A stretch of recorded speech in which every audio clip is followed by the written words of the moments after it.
दूसरी बार फिर अपना सब कुछ खोकर उसे बड़ी निराशा हुई। सोचने लगा, दौलत के बिना तो इस दुनिया में जीना ही बेकार है।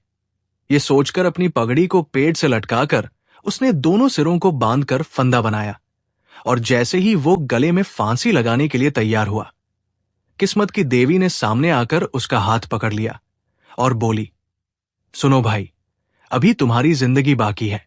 तुम आत्महत्या करने की कोशिश ना करो, अपने घर जाओ, मगर मैं तुम्हें वरदान देती हूं कि जो कुछ तुम मांगोगे मिलेगा। बोलो, तुम्हें क्या चाहिए? बुनकर ने कहा, अरे, अगर ऐसी बात है तो आप मुझे दौलतमंद बना दे। ये सुनकर किस्मत की देवी बोली, मगर तुम दौलत लेकर भी क्या करोगे? दौलत का इस्तेमाल तो तुम्हारे भाग्य में लिखा ही नहीं। बुनकर बोला, इसके बावजूद भी मुझे दौलत चाहिए, बस मुझे दौलत दीजिए। इस दुनिया में कितने ऐसे अमीर लोग हैं जो अपनी सेहत की खराबी या कंजूसी के कारण खुद अपनी दौलत का इस्तेमाल करने के काबिल नहीं, मगर अमीर होने की वजह से समाज में उनकी इज्जत है। भाई बंधु उन्हें घेरे रहते हैं, लोग उनके कसूर और गलतियां भी माफ कर देते हैं और उनके मुंह पर नुक्ताचीनी करने की हिम्मत नहीं करते। दौलतमंद आदमी की क्या बात है, मेरे भाग्य में दौलत का सुख नहीं होगा तो कोई बात नहीं, मगर मैं दौलतमंद तो कहलाना चाहता हूं।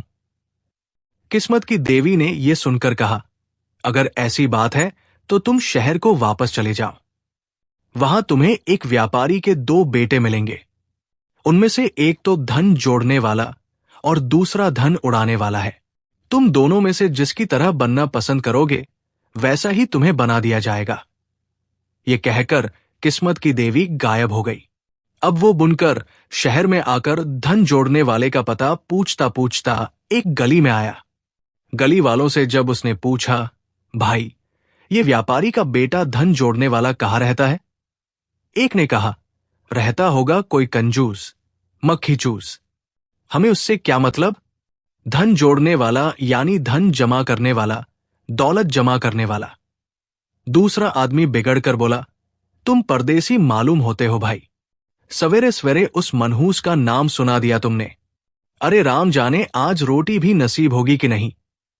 बुनकर ने सोचा, मालूम होता है कि बड़ी बदनामी कमाई है इस धन जोड़ने वाले ने, कोई उसका नाम तक सुनना पसंद नहीं करता।